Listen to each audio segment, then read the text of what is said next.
Tribuners Komisi Nasional Hak Asasi Manusia atau Komnas HAM mengungkapkan ada pihak lain selain polisi yang juga turut mengintai dan membuntuti pimpinan Front Pembela Islam Habib Rizik Syihab. Hal tersebut berdasarkan serangkaian penyelidikan yang dilakukan Komnas HAM terkait insiden tewasnya 16 laskar FPI pada Senin 7 Januari 2021 lalu. Pihak Komnas HAM juga mengaku mendapatkan CCTV penguat hasil penyelidikan tersebut. Komisioner Komnas HAM Hoirul Anam mengatakan pengintaian dan pembuntutan yang dilakukan pihak selain polisi dilakukan pada Jumat 4 Desember 2020.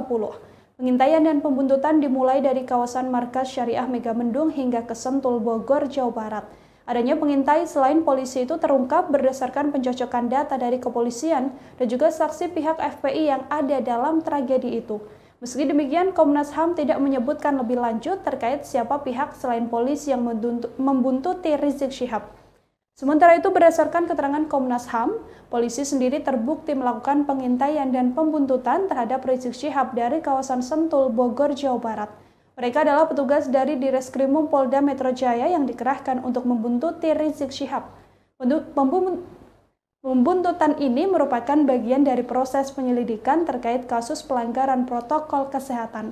Operasi pembuntutan tersebut menurut Komnas HAM dilakukan secara resmi karena ada surat penugasan tertanggal 5 Desember 2020. Anam menjelaskan pihaknya mendapatkan sejumlah fakta berdasarkan keterangan saksi, hasil analisa rekaman CCTV, dan juga analisis rekaman percakapan voice note.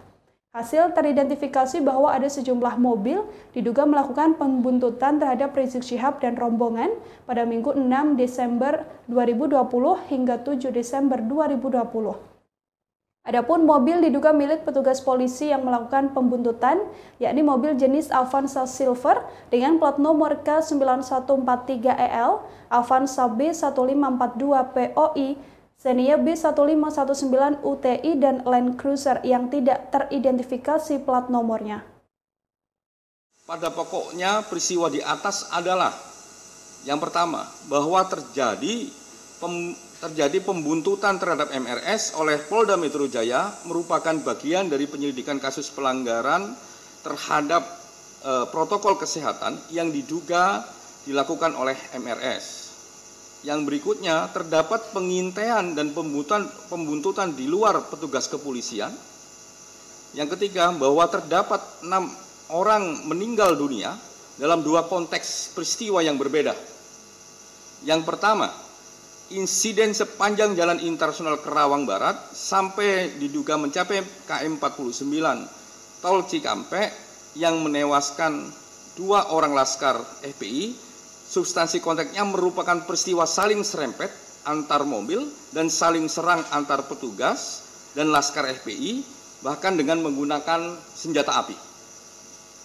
Yang berikutnya, sedangkan terkait peristiwa KM 50 sampai ke atas, terdapat 4 orang yang masih hidup dalam penguasaan petugas resmi negara yang kemudian juga ditemukan tewas, maka peristiwa tersebut merupakan bentuk dari peristiwa pelanggaran hak asasi manusia.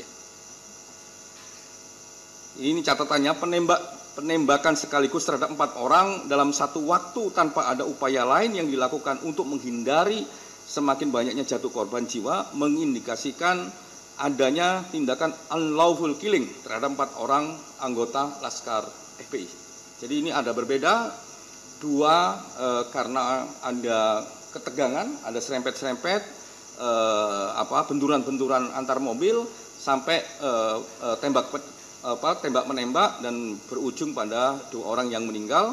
Kalau yang 4 ya di dalam penguasaan petugas resmi negara yang pada akhirnya meninggal, yang 4 ini kita sebut sebagai peristiwa pelanggaran hak asasi manusia.